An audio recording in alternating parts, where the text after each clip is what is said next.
Welcome to App Talk with Uptick, where we dig into the nitty-gritty of how to grow apps and games. We speak with industry experts about specific strategies, tools, and tactics they use to find success, and we keep you up to date with emerging news and trends in the ever-changing gaming, marketing, and technology ecosystem. My name is Xander Agosta, Director of Marketing here at Uptick, and joining me today are my co-host, Warren Woodward, co-founder of Uptick. And our guest, Ramin Shokrizade, co-founder and lead designer at Arrivant. Awesome. Thanks for joining us, Ramin. It's my pleasure to be here. I really appreciate the invite. I don't know when this happened, Warren, but apparently we only bring on Uptick clients now, so I have to do a better job to diversify. Cool. Our first section is industry insights, where we do a deep dive into industry news, a few articles to cover. We're going to try and keep it quick for real this time, because we have a really big, meaty main interview that we're trying to dig into as quickly as we can. So the first episode is a Reuters article entitled "Epic Games Valued at About $32 billion in Funding from Sony and Lego Firm." A small pull quote from the article. Epic Games said on Monday it raised $2 billion from the Sony Group and the family-owned holding company behind Lego Group, valuing the Fortnite creator at $31.5 billion. This was on the back of the announcement that the Lego Group and Epic were planning to build a joint metaverse project aimed at children. So not really surprising, more money pouring into giant gaming corporations with a focus on massive quotation marks metaverse. I think the only thing that's the absurdity here is how that nothing here makes you flinch at all, I think. And just the fact that more billions and billions are pouring in and there's nothing that unsurprising, and we expect to see more of this. Any thoughts from you two? My first thought was pretty simplistic.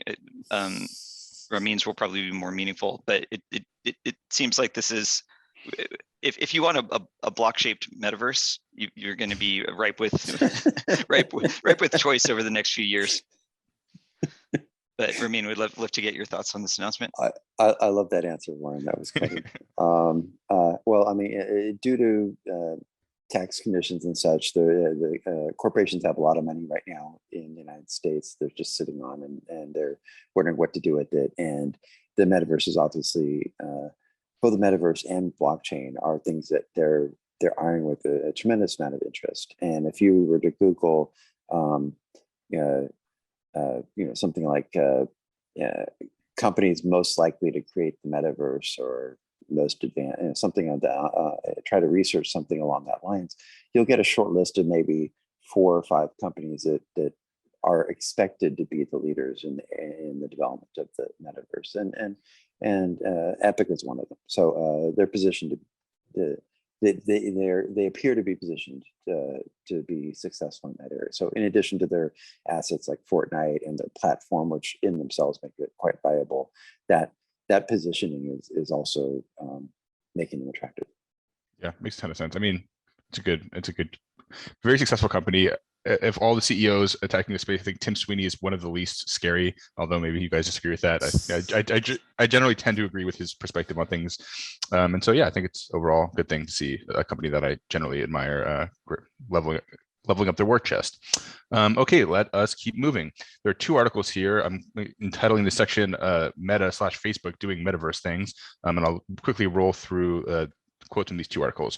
So the first one is a Financial Times article entitled Meta plans virtual currency, creator coins for its apps. And the second one is entitled Meta to start testing money-making tools for its metaverse, from Reuters.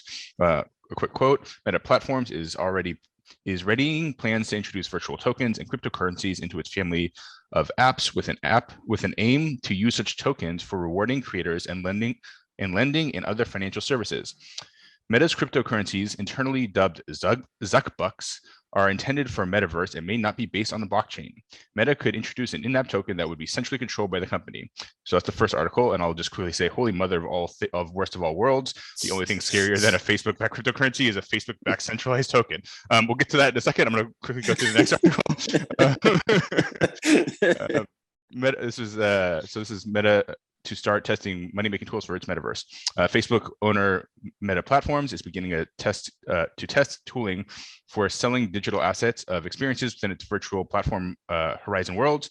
The tool will be available for a handpicked set of users who are creating virtual classes, games, and fashion accessories within the company's immersive platform, which is accessible via VR headset. Okay, so again, nothing groundbreaking about either of these announcements from a technology perspective. I think the one thing that's interesting is Facebook is actually shipping products that reflect this new namesake.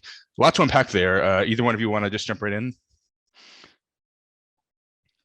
Ramin, you want to go first? I would say that Mark Zuckerberg has been knows where the money is, and that's in banking.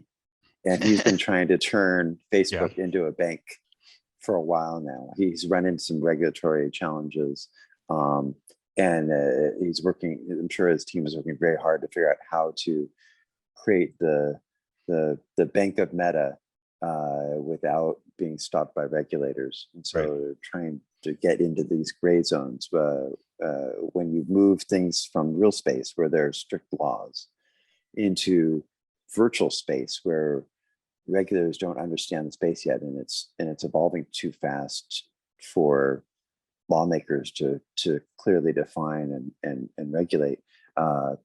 You can get away with things you can't get away with in real space, and I call this blurring. When you move something into virtual space to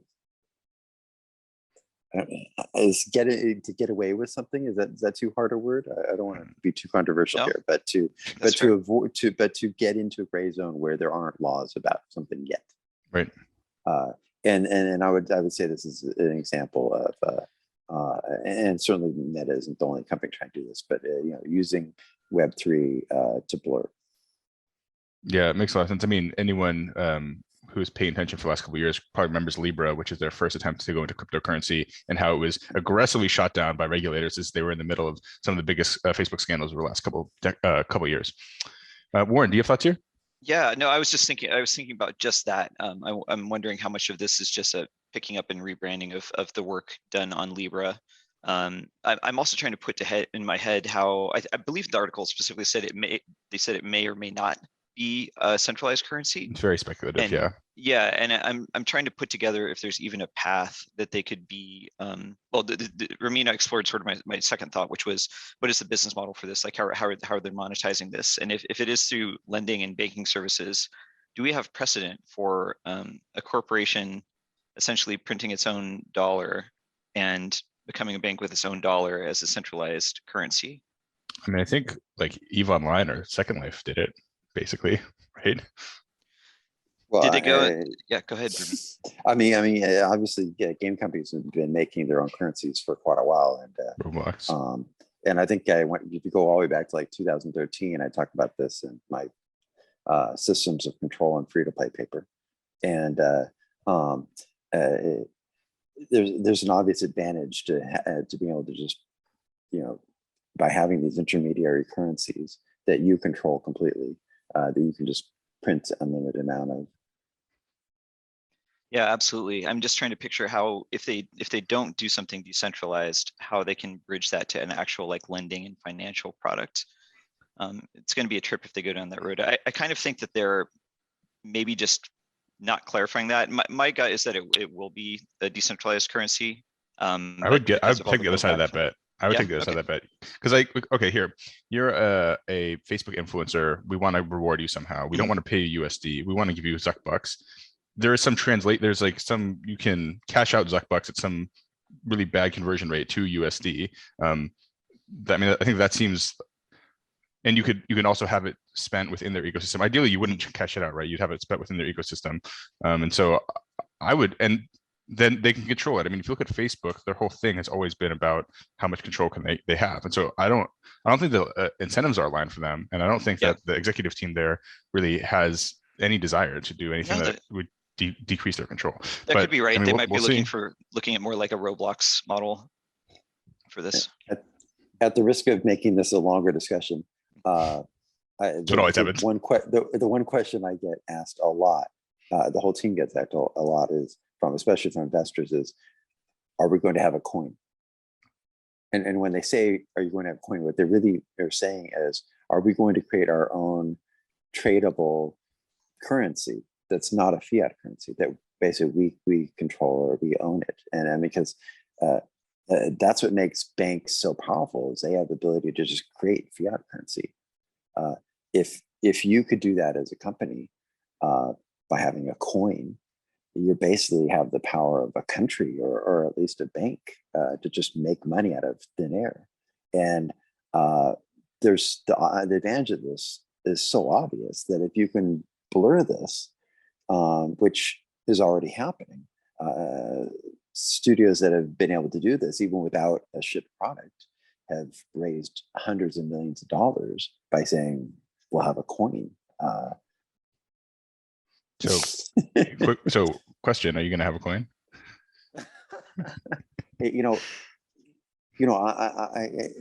I'm not just an economist, I'm also an ethicist. And I want to do the right thing here. So that I set an example for other studios so that when they copy what we're doing, they're copying something good that's benefiting consumers. So the correct answer would be maybe, and we're thinking very hard on the subject, but if we do it, we're going to make sure we do it in a way that benefits consumers, and it's not just an attempt to generate a lot of money very quickly.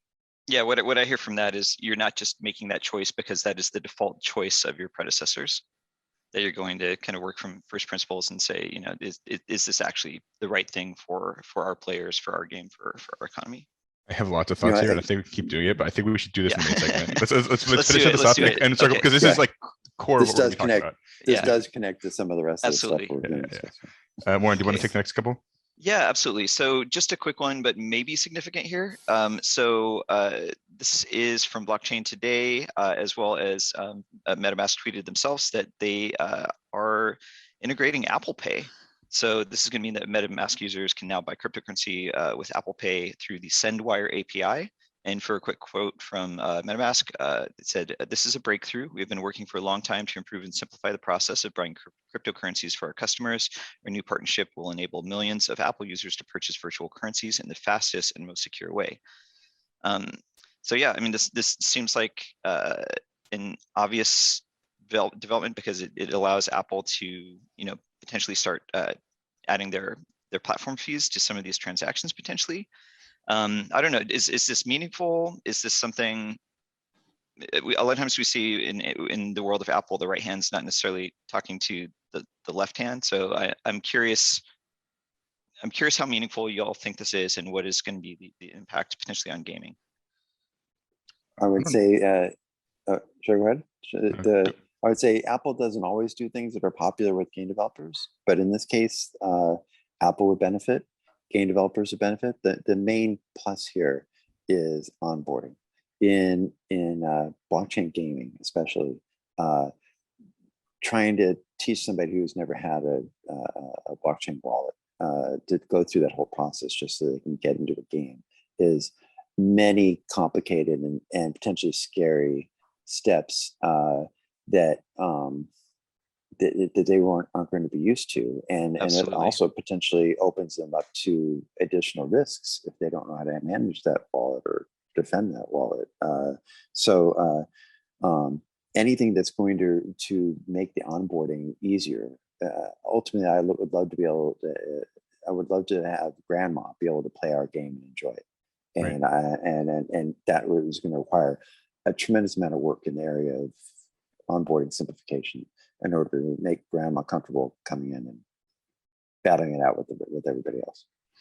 Well, I think it makes sense because it's Apple doing the things that are good for Apple. If Apple can take a tax on these ecosystems, that's what they want to do ultimately. And so I think that's what they are going to be able to do in the case. I mean, I'm not sure if it's going to be an IAP purchase if it's through MetaMask, potentially, probably not. But if it's Apple Pay, they're still taking a couple percentage points off the top. And so, I mean, it obviously makes sense. They are the platform. They want to be taking the tax as a platform. It's clear that the 30% model that they've been doing for 15 years is falling apart. So, I mean, it makes sense to me. It's more oligarchs being oligarchs. No, I mean, honestly, I think it's nothing but good for the most part. Like there has to be some practical way that Apple can participate fully in blockchain-based economies, and we have to be supportive of them having some way to to apply their fees in a sane structure. So I think it's a good step forward. Yeah, okay, when you make your money off of a percent, you want as much volume as possible, and up to this point, they're their percent has been so high that it's been a drag on mobile game development to the point where they've killed their own volume. Which is, I don't understand why they would do that. But I mean, from a business standpoint, it doesn't make sense. But here, if they could take a smaller percent from a much higher volume, that would definitely work well for them. Right. Agreed. Okay, we have one more piece today we want to quickly touch on. This is from GameIndustry.biz, and the headline is China ends 9-month freeze on game approvals. So a couple quick pull quotes. China today issued its first licenses to publish new games in 9 months, Reuters reports. Today, approvals include 45 games from a number of companies, including Baidu, XD Inc., iDream Sky, and others. The country's gaming regulators stopped issuing approvals to release new games last July, part of a series of crackdowns in the gaming industry that also included limiting gaming by minors to just 3 hours a week and implementing stricter rules around depictions of sexuality, morality, and religion. Guys, what are your thoughts? Yeah, I mean, I think this is the only possible outcome. You can't stop gaming as a segment. That seems insane, especially as it eats every other segment.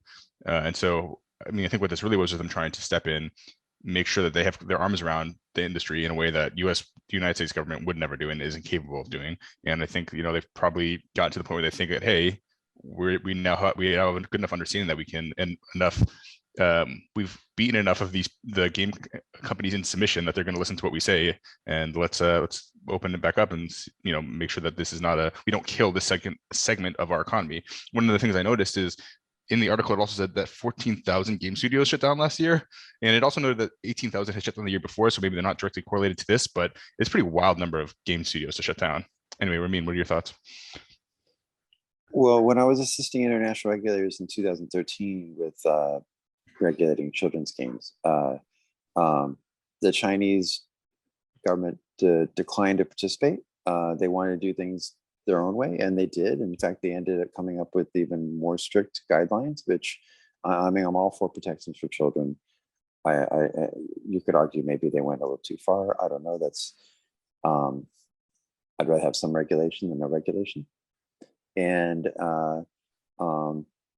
but I think they're aiming at making sure everyone knows they're in charge instead of the game developers, which I think, considering the wild west of our, you know, nature of our industry, maybe is deserved. But at the same time, when they do these, you know, hard stops and then they start again, and then these hard stops, that creates quite a bit of risk for a game developer, where they could just be, you know, put millions of dollars into something and then be halted for 9+ months.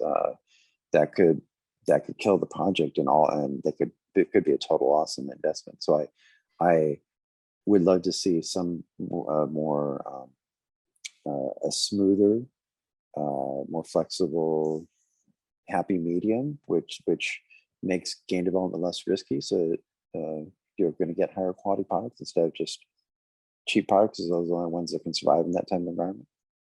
Yeah, I think the winners here are Western game developers.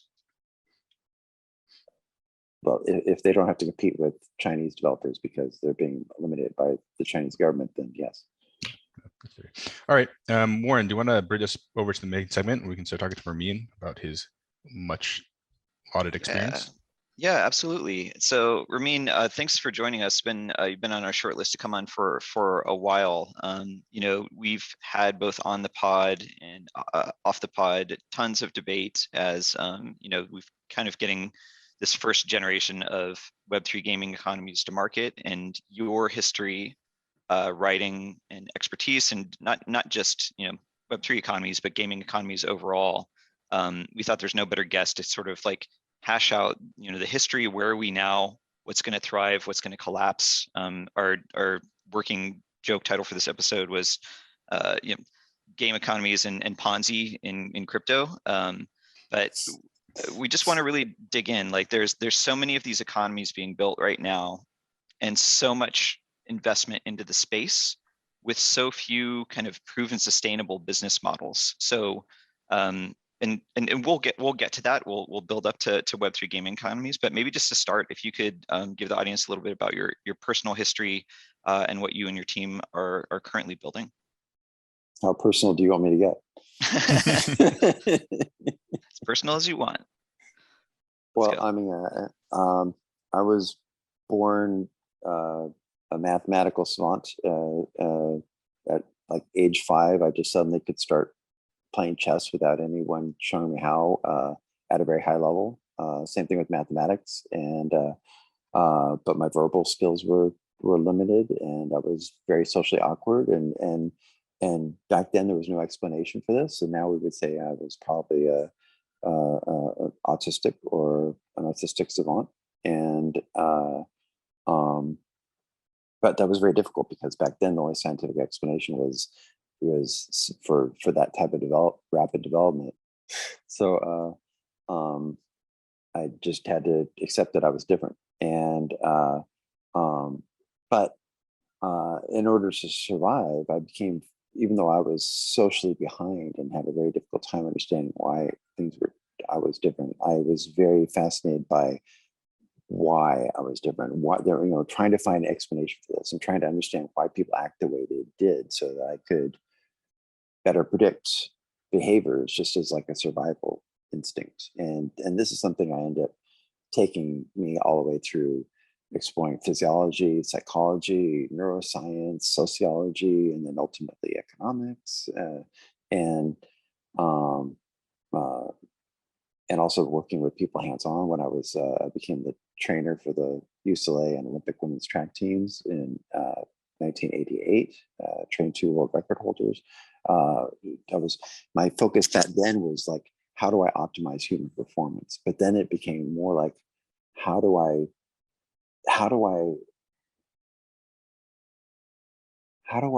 create systems to predict human behavior or model human behavior at the level that I could quantify that and hand that off to programmers? And that's something that no person would just wake up in the morning and say, I want to do that. That's just like, but I had to do that by necessity because of the nature of who I was. So and maybe I'm older than I look, but I've been doing this for a long time, and I've been doing it at a rapid speed. So I would say I'm operating at a level that might make, in this space, that might make some people uncomfortable if they knew just how far my research goes. But doing all this very ethically is of the utmost importance to me, because I don't want to be remembered as somebody who, that they opened Pandora's box and like Nobel did with dynamite, and then had to go back and create awards to ease his conscience. Really interesting context. You've been in the game space for quite a while. Can you talk us through a little bit, to the audience who's less aware, like talk us through what your contributions are to the gaming industry up to this point? Well, people started paying me to play for virtual goods. I didn't expect it. People were just asking me to sell them stuff back in 1999 at EverQuest. And I became so fascinated by this concept of selling things that don't really exist for a lot of money, that I ended up going to the Los Angeles Times in April 2000 and co-wrote with Ashley Dunn the very first mainstream article on the sale of virtual goods. And then I had such a great experience with that I ended up becoming a journalist covering online gaming. Started promoting this idea of game economics and transactions, and kind of became that guy, and just decided that was and accepted that I wanted to be that guy. And but I was having a very difficult time convincing studios that every online game developer should have a game economist figuring that out to make sure it works properly. And so I just assumed somebody smarter than me could figure this out, and I couldn't find that person. So I ended up saying I was going to be that person. And in 2005, I just dropped out of society and started working double full time on trying to find a solution for the economy of World of Warcraft. Mm-hmm. That was my goal. I wanted to solve the gold farmer problem and create models for sustainable game economies, which really meant I had to create models for new artificial economies, just like you have like artificial intelligence, you have artificial economies when you're building them from scratch, because the conventional economics teaches you how to deal with an economies that have been built on top of centuries or millennia old economies without starting fresh. So it's a completely different way to do economics. And so I did solve the problem with World of Warcraft. It took me 4.5 years working double full-time for me, so 9 man years. And then I wrote a paper explaining how to do that, and I showed it to to people I thought were the top professors in space and had it authenticated. But then no one in the industry believed that I had done it. And it had a hard time trying to sell myself without actually giving away all my secrets. So it wasn't until Microsoft started taking a real interest in me. They had, I guess, spent like 6 months with their long-range research team vetting me and then bringing me in and challenging me with something they thought they couldn't do at Microsoft, and to see if I could do it. And I did, to test me, which is, I think, is the best way to do an interview. Just, because otherwise people just say they can do something. It's another thing to give them something impossible and see if they can solve it. Right. And that's when my career took off. And then pretty soon I was on NPR regularly and helping. I ended up becoming that guy. I ended up pioneering the field of game economics, and I wrote a lot about. Well, I think we're going to get more into the paper in 2010 called Third Tier Game Development, where I predicted something that we would now call the metaverse. The same paper, I predicted something that we would now call blockchain, and explained what that was going to be used for and why it was something that had to happen, that there was economically so beneficial that it couldn't not happen. Right. Is that enough? Yeah. I mean, I ended up, making a lot of billion-dollar games. So there's still at least 2. Well, so do you want to just quickly touch on what those are? I think just for some context. One obviously is after I did Project Spark, which was the first in-house free-to-play game for Microsoft. I did, which was kind of like a build your own world kind of game that was aimed at children and that to also teach them how to program. I got hired by Wargaming, and I ended up optimizing, World of Tanks. I improved the math, and then I did World of Tanks Blitz, which was the first mobile game, which was very successful, still very successful 7 years later for a mobile game, which is almost unheard of. And then World of Warships, which was I had to drop a lot of secret sauce to make World of Warships work, and it did. It worked really well, and it's still working really well 7+ years later. And then the first Ukrainian conflict ended up creating a lot of hardship at Wargaming, and my studio got closed. Yeah, I think that's there's no short way to sum up your history, but I think that's a really good kind of point of entry for. You've had a very unique journey into this industry, and you've touched on a lot of meaningful projects and had your hands on several evolutions of the industry and game economies. I'm curious if you could get a little more specific in your research and your work of what were some of your personal light bulb moments of discovery of what makes or breaks game economies and what they could be. Well, that paper that I ended up writing and not publishing in 2009 was titled Sustainable Virtual Economies and Business Models. Now we would just say probably sustainable virtual economies and monetization, but that's how I described it then. And I saw that was the key thing. It's the ultimate goal for a game economist was to create an economy that was sustainable, that wouldn't collapse, because every economy I had seen people build would just rapidly collapse. And so the first step, of course, is to figure out why. Why is it collapsing? And then is there a solution for this? And what are those solutions? And then can you make more than one solution that can rapidly be deployed to various games so that you don't necessarily have to make the game to the model. You can put the model to the game. Were you finding the same reasons that these economies were frequently collapsing? And what were those? That's a pretty big question, Warren. Yeah. But the short answer was that without any restrictions, a bot could be much more effective than a human, and a bot could generate these currencies much more rapidly than a human could at a much lower price point.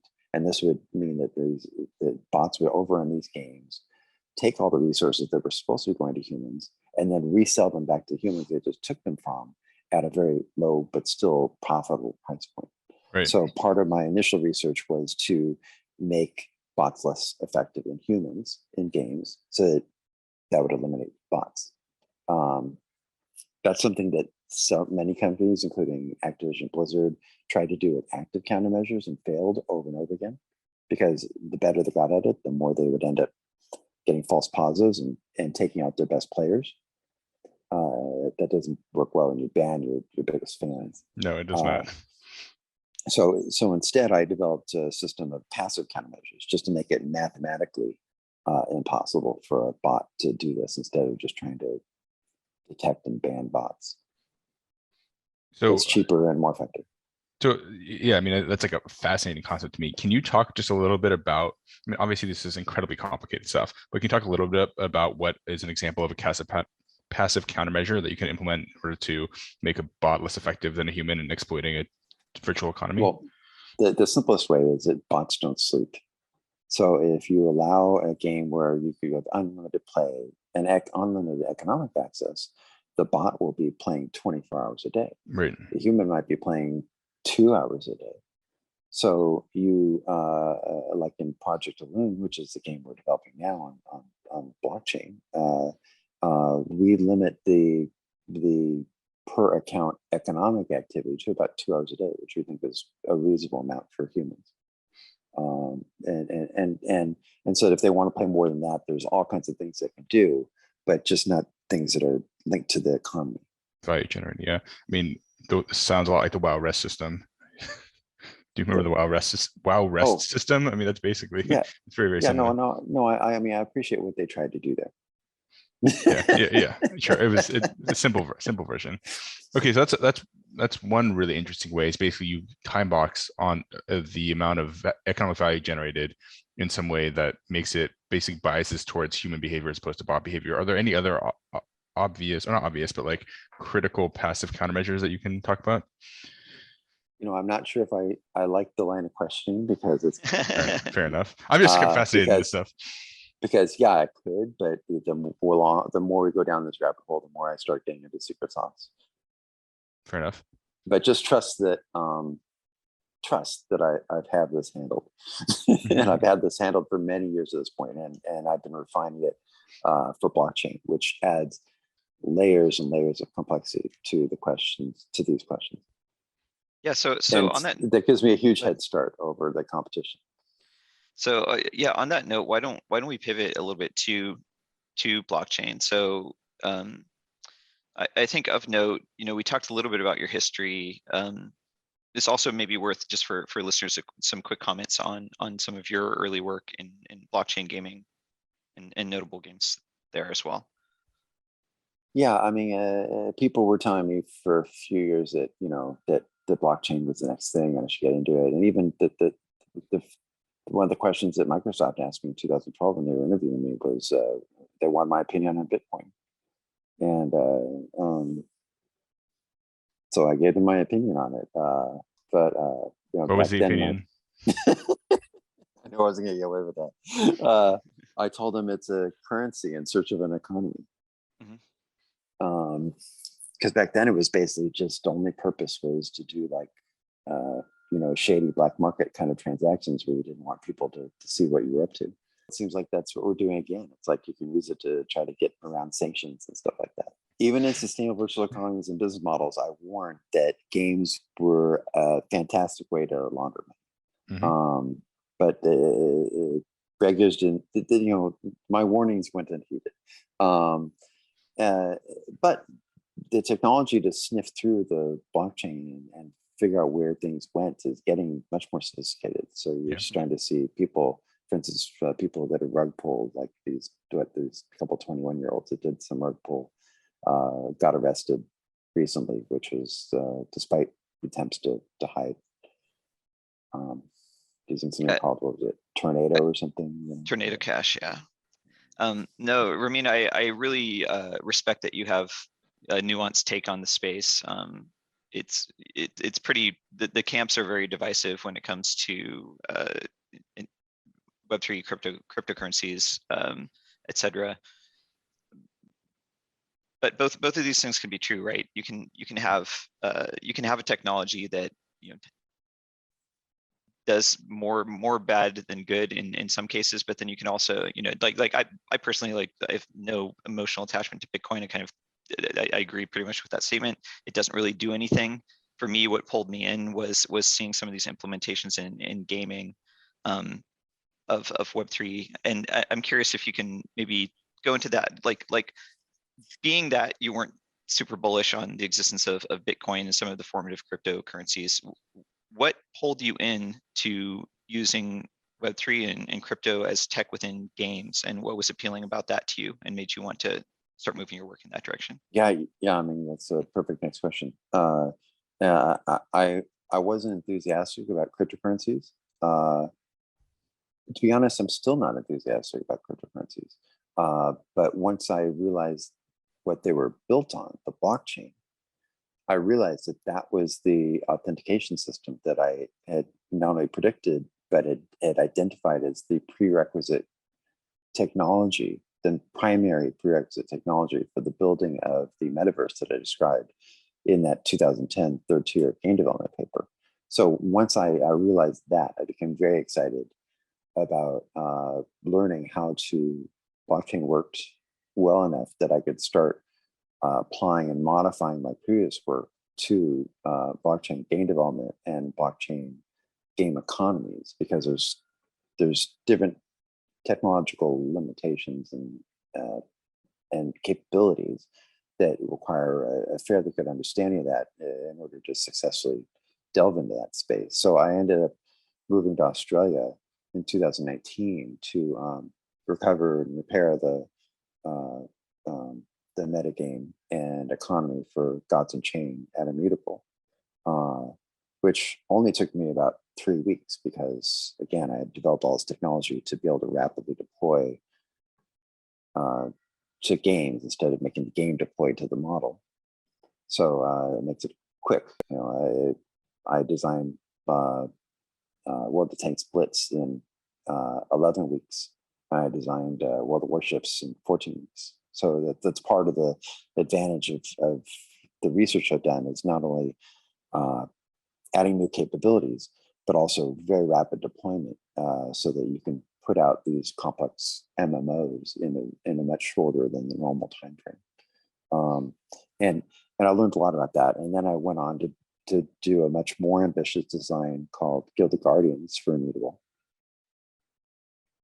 And then I left Immutable 17 hours after I finished my part of the white paper for Guild of Guardians. Just dropped the mic and walked out. And a week later, I was talking with Cedric Gamelin and Megan McWilliams about creating Arrivant, and we did. Yeah, I have and they had read every one of my papers before contacting me, so that was an interesting conversation. Yeah, a lot of reading. Yeah, well, so you've referenced this a couple of times. You've spoken about this paper that you released 2003, or what's it? And I'm not 2010. Okay, that was okay. I thought there was an early one.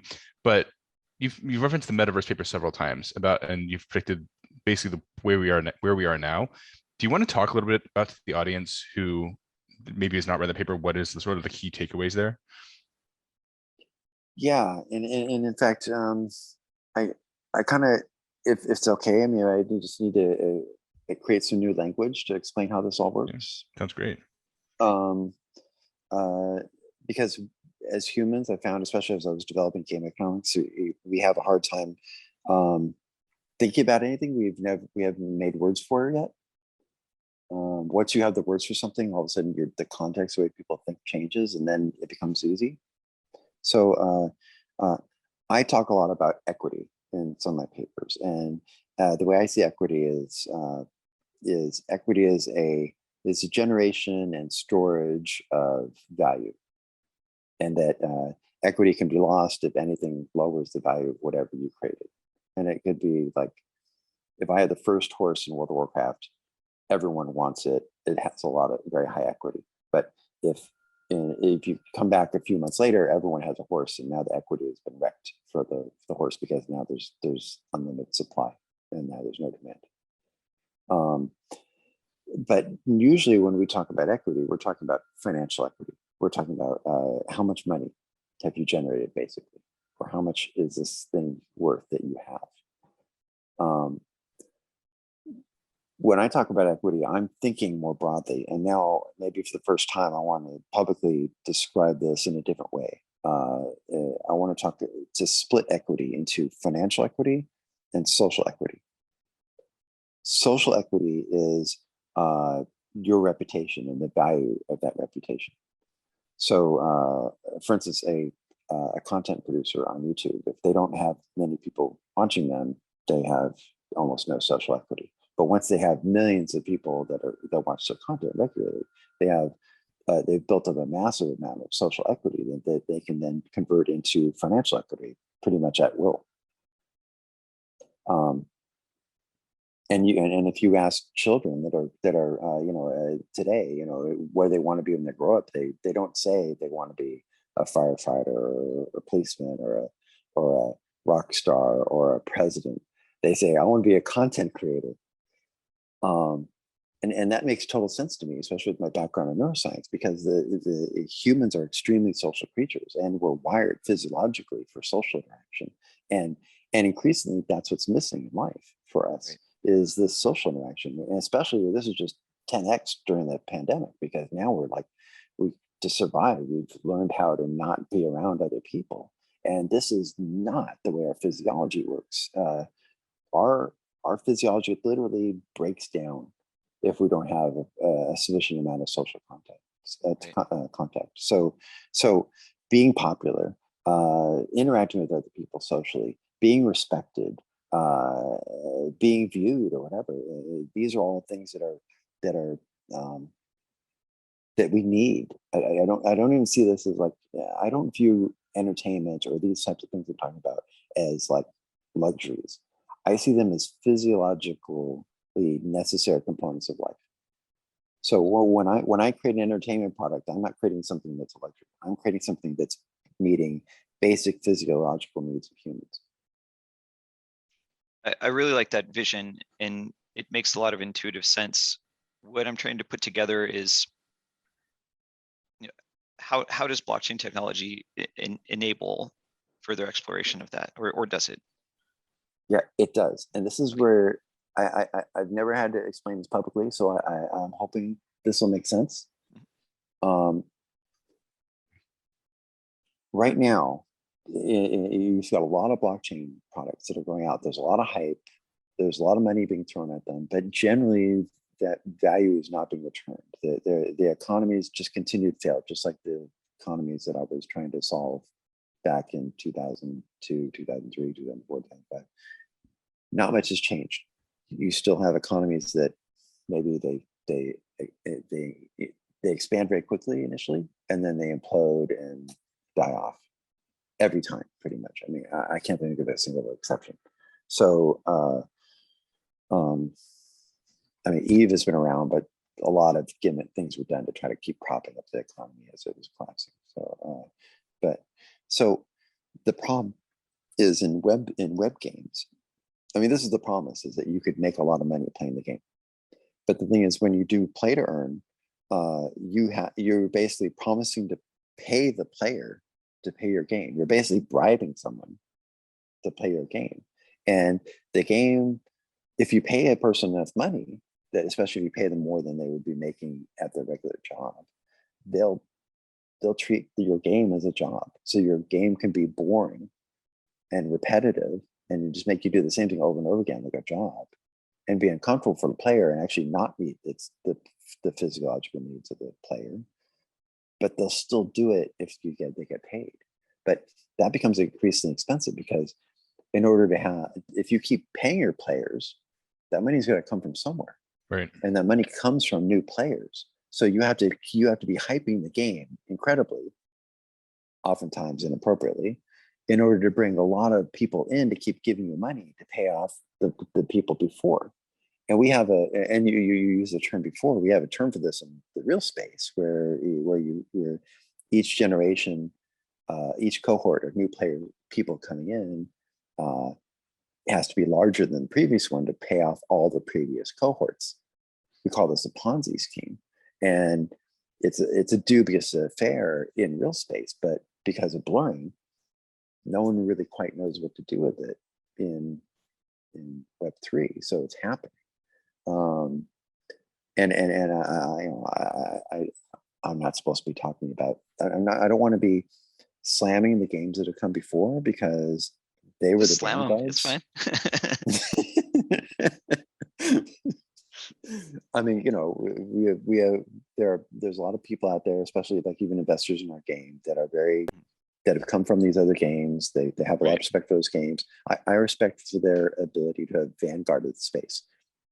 Some of these games are already proven that even if they only lasted, even if their economies collapsed after 3 weeks, they made so much money in 3 weeks that they shocked the world and really made all the major gaming companies, even though they really didn't want to go in this direction, sit up and take notice and go, oh, wow, there's a lot of money here. And now you've got all the AAA companies are like trying to make NFTs and just shove them down the throats of players and stuff. But the problem is the AAA companies, we're having a hard time even figuring out how to do free to play, and we're doing it badly and using it in a way that exploited players. So microtransactions and became like a dirty word in the industry. And because they didn't know how to do microtransactions properly, and now they see NFTs as like microtransactions on steroids. So for the AAA companies that are trying to jump into space, they're treating it as like microtransactions 2.0. Right. Well, microtransactions 1.0 was never welcome to consumers. It was forced on consumers. It only benefited the developers. And they see it the exact same way. So this is this polarization that you briefly mentioned, where you've got it basically everybody's split into, you either love them or hate them. Yeah, and this is like sort of the core tension of game development as a craft, right? Because there's a tension of what it means to have your players enjoy your game, which is like one set of skills. And then there's another tension, which is not really related, which is you need to have a very viable economic business in order to continue to do that. And it's very, very easy for companies who are making tons of money and hiring a bunch of people whose job it is to focus on the financials to skew heavily towards the monetization. And if you look at what happened in the free-to-play game economies, like that is it, right? They basically were less and less games and more cash machines. And so I think the promise of Web3 is that it is perhaps levels a playing field by enabling people to actually claw back some of that value. I guess like the question is like, my question is like, we talked about this in the abstract a lot, but I'm always trying to suss out what are the key components of a Web3 game, or what are like the set of features that are necessary in order to do it correctly? Because we know how to do it poorly. So how do we do it right? What is the advice you have to the ecosystem? Say, hey, here's the things that we think you should do in order to make sure that we are doing the ethical and doing this the correct way. Yeah, the Web3, the blockchain ownership, having control over your assets, maybe more importantly, having control over yourself, because you can now become an asset. Where if you have more control over your reputation and how it's used in Web3, you become the asset in a sense. I talked about this a little bit in third tier game development, and this is the promise. This is where people say, oh, I can finally fully own everything that I put in the game. And when you say own, it's like more when you buy a microtransaction from a game developer. No one really cares that you bought something from the developer. That doesn't confer any sort of social equity. You didn't earn that. You just bought it. But if you had to spend 3 years earning something in a game and you're one of a few people that has it, owning that item confers not only of some sort of financial equity, but also a social equity. People respect you for having earned that. And so this is what you can do with if you figure out how to bypass the microtransaction angle. You can do this in blockchain games. So for instance, in Project Loon, we're quite proud of the fact that we have no microtransactions. All of the NFTs that you're going to end up crafting in our game are created by players from assets they earn in the game that they don't pay us for. So then the obvious question is, where are you guys monetizing? And I know you're doing it through mints because I've purchased StarGardens, but is that the primary? Is that what's the primary vector of monetization? Marketplace fees there are some pre-sale items that are would be considered like a microtransaction. And so once once again, that's to seed things going. But once the game launches, there won't be any more of that. At least it's just the marketplace. Is that the goal? Well, you can do well just with the marketplace, but in addition, we have a strategic subscription system, which I've alluded to or mentioned in my 2012 Superiority Goods paper, but I've not had a chance to implement until now. So instead of there being one common subscription, there are 20 subscriptions in Project Loon, and you only have access to 8 of them initially. You have to advance far into the game before you get access to the more advanced subscriptions. And the subscriptions actually boost your economic earning power in the game. So the goal there is that you will earn more than the price of the subscription by being subscribed. It's a very interesting hook, though, the fact that you have to, through your time and through your decision making, you have to earn the opportunity to unlock those. I can definitely see the appeal of that, even not knowing what the value proposition of the subscription is, of just the fact that it's gated by skill, by what you've accomplished in the game. It's super interesting. My head's kind of turning. And the subscriptions are progressive. So you choose which subscription you want if you want one. It's completely optional. And then your avatar will begin to specialize the longer it is in that path. It'll begin to specialize in that path. And so you'll be identified in the game as being increasingly more advanced in this path, which will give you specialization in that path. We have 20 paths in the game. So that's why there's 20 subscriptions. And the longer you're subscribed, the more powerful you get in that path.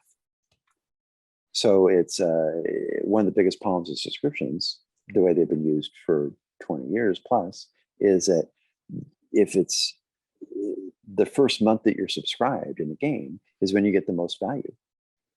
If it's all you can eat, you go in there and you gorge yourself like you would at a buffet, and then you don't need it anymore. You go on to the next game.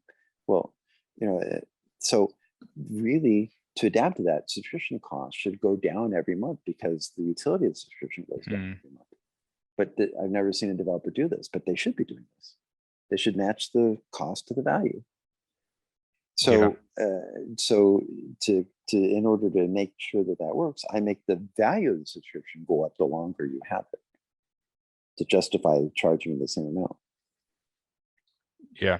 That's fascinating. That's super, super, super interesting. And that's a new business model. I mean, we've seen subscriptions in free-to-play games. A lot of them, but you're going to see like 10 different new business models that you've never seen before in Project Loon. Yeah, they're just getting warmed up. I love it. I feel like I've been at game companies with so many product teams where it's just sort of like the starting point for every economic model in the game. It always starts as a copy paste. It always starts as like, what do peers do? What did I do on the last game that I worked on? And then it's almost like, do I have to change anything? Is there a reason I can't do this? And really coming at it from a new vantage point of, you seem to approach it more from the philosophy of, if I'm looking at an economy totally fresh for what's the optimal economy for this game, and I was building it from the ground up rather than copy and pasting, existing business models, what would be the optimal economy? So I love your approach to designing game economies. I think it's really unique. Big companies and of course investors want to see data to show that something works before they do it. And so this promotes iteration, but not innovation. So that's why you tend to see the same games, version 10, 20, 50, where, the same game keeps coming out with a slightly improved version every year, but it's the same game because that's what they know works, or at least works well enough. So they don't take any risks. But because I'm a scientist and I'm approaching this as developing a science to build these things instead of just having to, normally a developer is whatever they do that they haven't done before is basically a guess. And guesses are very high risk. It's like trying to build a skyscraper without having knowledge of architecture. You could just keep trying and it'll keep falling down, but that gets very expensive. But no sane person would try to build a skyscraper without having developed the technology of architecture. So that's what I did. I developed the technology for architecture for massive multiplayer online games. And now that reduces the time, it reduces the risk. It means I can innovate and I can do it rapidly. I was initially in my career, I was told that this was all theoretical and that there was no evidence that I could actually do it. And it's not just science. I mean, being able to have the discipline to go into a game development studio and communicate effectively with people and have this actually turn into reality is a skill set all in itself. So I had to demonstrate that, for instance, when I worked at Wargaming and put out these two games that were super successful, relatively low budget, and very rapidly deployed. And then it became clear that the science I was building worked, that it wasn't just theoretical, it was also practical.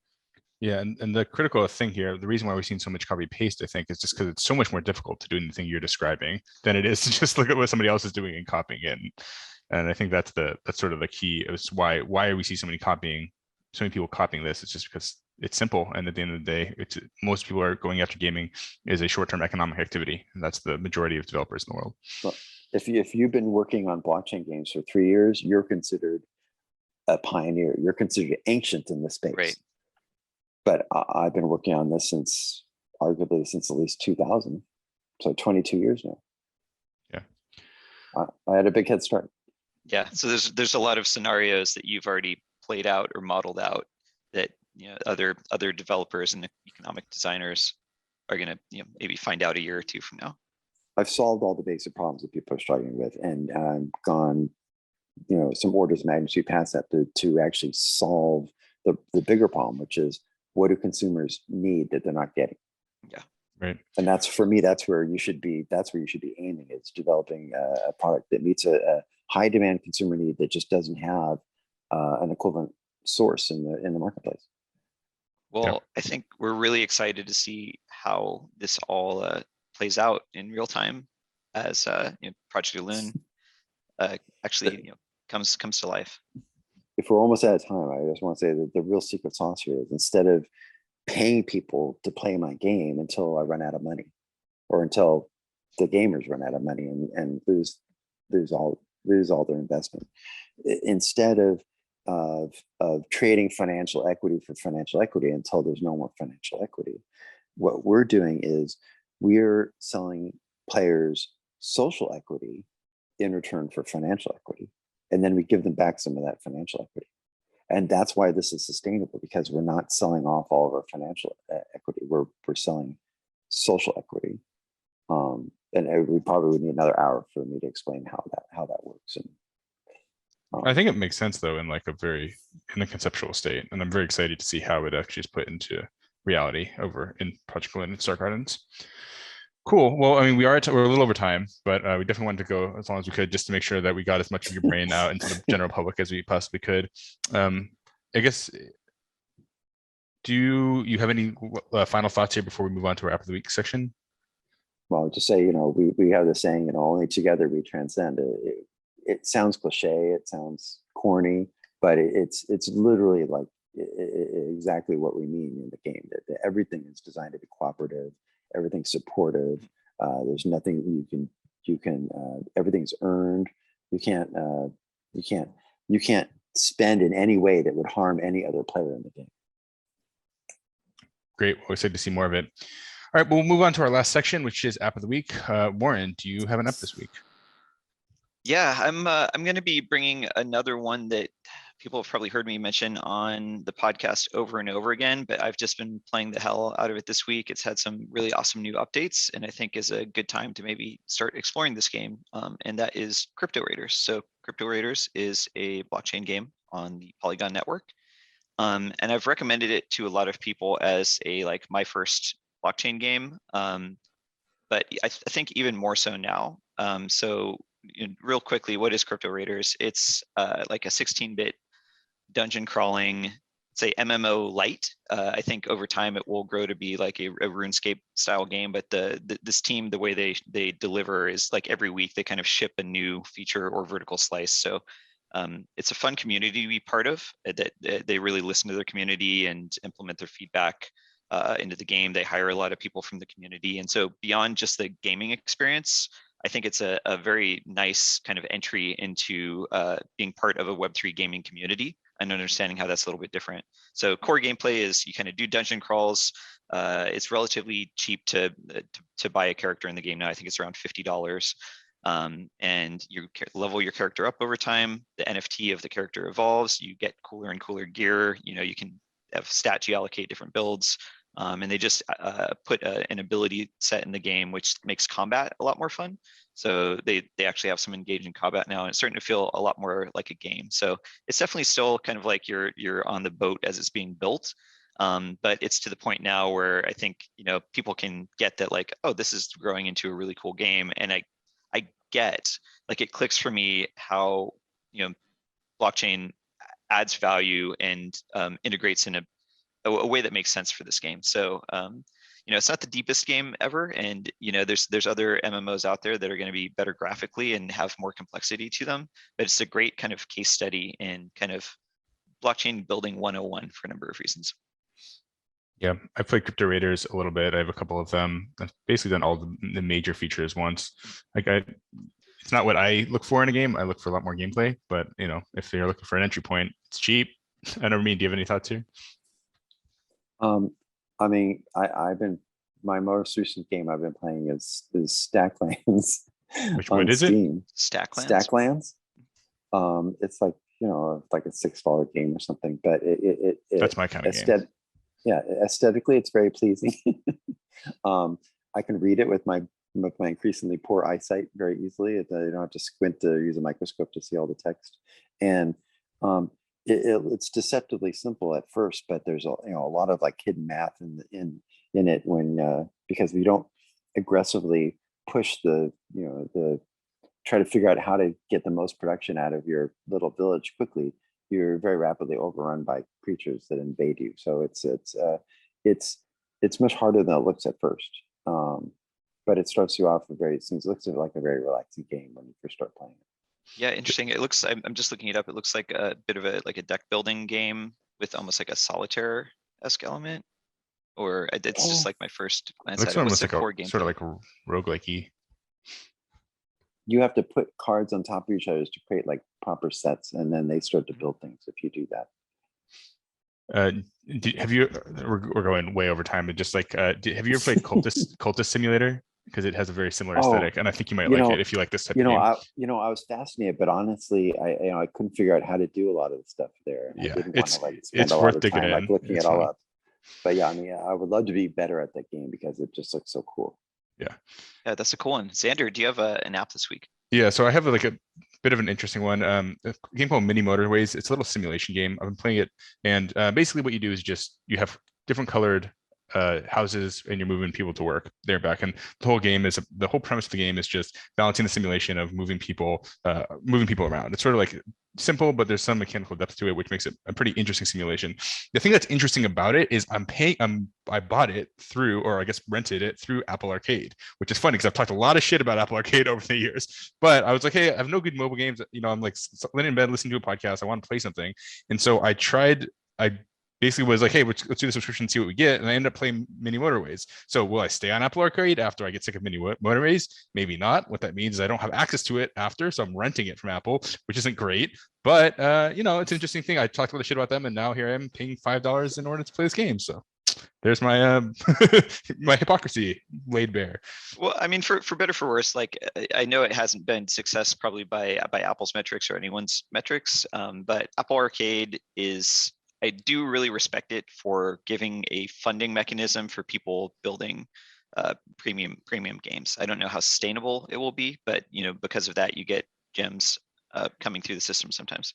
Well, I bet you they're making money off it, right? Because it's like relatively low incremental cost to distribute it because they just do it through their channels. Anyway, we're over time. Ramin, if someone's get a hold of you, or check out Arrivant or any of the things you're working on, how can they do that? Well, you should be able to just go to arrivant.com. That's probably the quickest way to go through this. We have assets being sold on Solinart and other third-party markets. So that are already in play. We've sold some land called StarGardens, which is actual place where you build your team. Having a StarGarden lets you build a team of up to 40 players that battle together against other teams up to 8 times a day. So everyone gets involved in esports right from day one, and builds these social connections with other players on the team. And they're playing with a Pokemon style kind of deck of creatures that start in the full game would start at size 1 and go over a period of years all the way up to size 100,000. So your creatures are getting bigger and bigger and cooler and cooler. And in the game, they physically get bigger. It's not just like a number. They get bigger, a lot bigger. And so I like working on the scaling and everything. So you're a big creature next to a little creature, it looks really big like it should. So, you know, you start with insect-like creatures and eventually you've got, you know, giant dragons and starships and all kinds of cool stuff. And we're about to launch our mini game, which will start you with size 2 creatures, and you'll be able to evolve these creatures up to size 50 is what we have planned. Just as first 64 creatures in the game, but the full game we have planned about 1,000 creatures, including 200 craftable creatures. That's really cool. And I want to give a shout out also to the Discord for Project Elune. I mentioned you know, another Web3 community a moment ago, but the Project Elune Discord is an extremely welcoming community. Though there's a lot of depth to what the team is building, people there are very kind, very patient, very welcoming. So I'd say it's another community that I recommend people join, even if you don't have any prior Web3 gaming experience, and just learn, just hang out with people. It's probably the least toxic gaming Discord I've ever been in. Great. Awesome. Yeah, I appreciate that. Yeah, thanks again, Ramin. We want to hear from you. So if you have something to say to us, email us, please, at apptalk@uptick.com. We love to hear from our guests, as well as ideas for who we should have on and what content you'd like to see us cover. Warren, do you want to take us out? Yeah, absolutely. So here at Uptick, you know, we do all things helping people grow their apps and games. We have our own technology stack we've built out for automating parts of that. And we have what's called our growth services team, does all the work in the field to help people grow their games, from creative development, running ad campaigns, all of the marketing analytics and data science. And I do want to call out something new that we just launched, which we call our early stage growth program for Web3 games. And just to quickly touch on what this is, I know we're over time, but even though a lot of our DNA is in running advertising campaigns, we actually think that's a horrible way for Web3 games to grow. You're kind of marketing a very different, very enfranchised segment of players that are very, you know, usually bleeding edge, usually pretty ad averse. And so we have a new style of growth engagement, and actually Arrivant is our first partner that we're working with on this kind of model, but it's growth through organic partnerships with like-minded communities, with hosting founders for AMAs, and building kind of meaningful partnerships between disparate Web3 gaming communities to bring people into our game in a way that you're getting people that actually have learned about the project, that want to be there, that want to play. They're not just coming in to speculate on a crypto asset. And so we're really excited to kind of beta test this kind of growth. it's going to be fun and a completely different style of growing than through ads and different audience. So if that sounds interesting at all too, feel free to hit us up and we can talk more about that. You can reach the team at uptick.com, upptic.com. Awesome. Talk soon.